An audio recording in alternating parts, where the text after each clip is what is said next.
Hello everybody, welcome to another video with McForce. This video is another video of a series where I send PDF documents from Salesforce into S3 and then send those PDF documents into a data cloud instance. In this video, I will be explaining how we send the PDF documents into S3. In a previous video, I showcased how that actually looks in a demo where I physically did that, sending the documents from a candidate record to S3 and then to Data Cloud. So please go and check that out. Okay, so the first thing that we need is obviously a Amazon or an AWS account. Very easy to set up and it is free. So yeah, go set that up first. And the very first thing then is we will create a bucket. So if you're not familiar with the console view, it's very simple, very straightforward. You literally just go in here and you will search for S3 and you will then find that.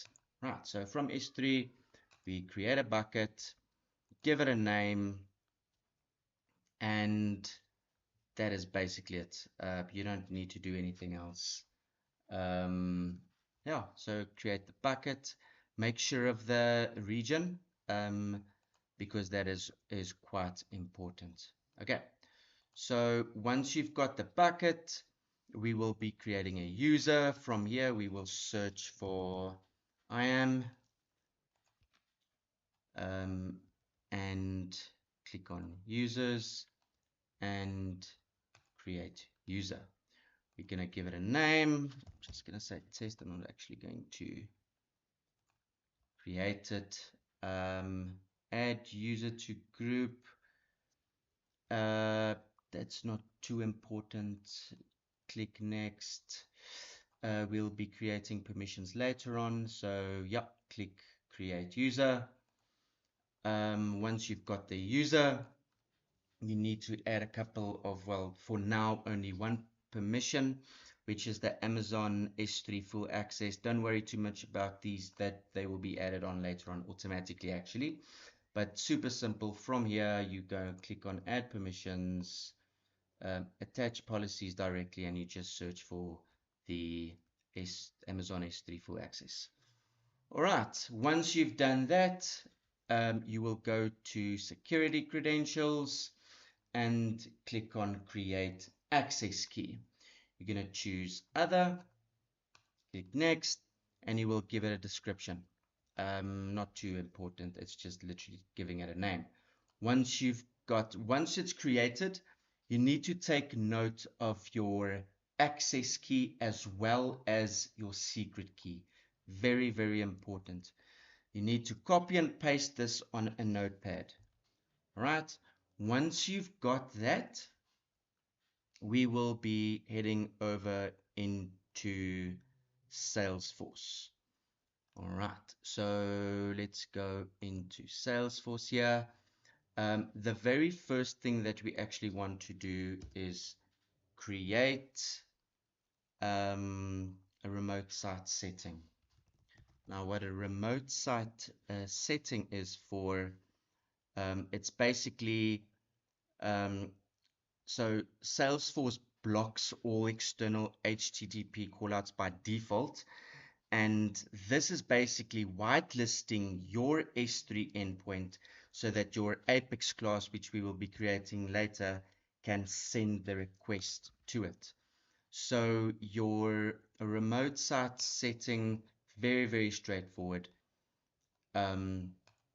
What you would need is the name of your bucket and the region.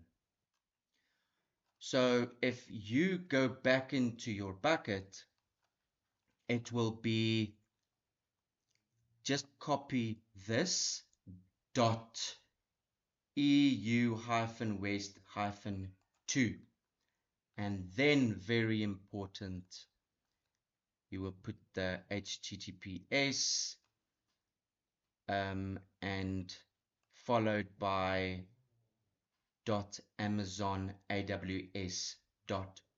make it active and save it. Very, very simple. Your next step is we will create a custom metadata.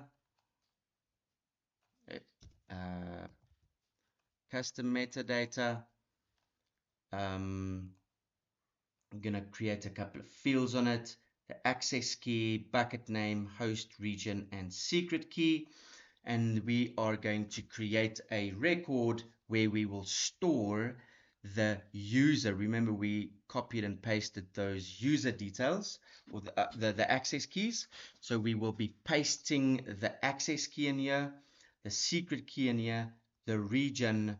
The host is basically it's the bucket name and the bucket name, the region dot Amazon AWS.com. That will be your host.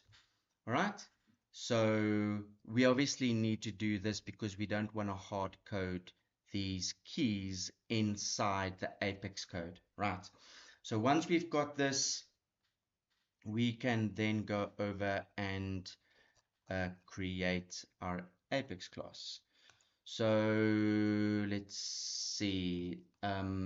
This is the Apex class. I'll give like a very brief description of what it actually does. The first thing is obviously you need to make it invocable so that you can call it from a screen flow if you want to do that. Then we query the custom metadata so that you can get the access key, the secret key, the bucket name, and the region.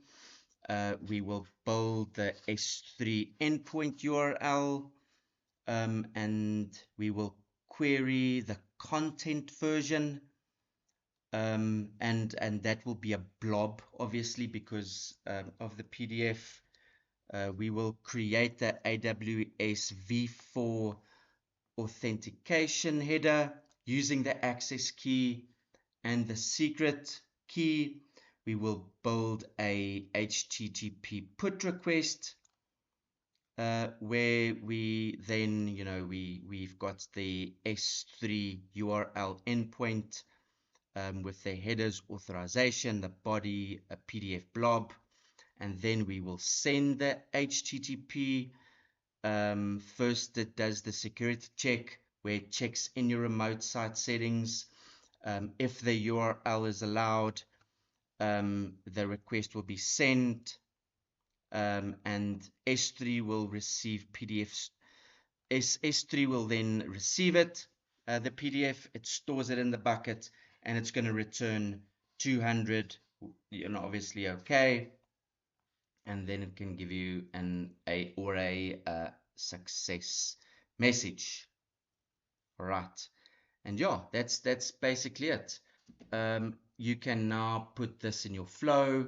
You upload the video, the PDF, you send it, and once it saves it, you need to obviously add this Apex class in your flow, and it will send it to you. And yeah, that works quite well. Check my next video where I will then help you set up where the S3 then sends that PDF to the data cloud instance.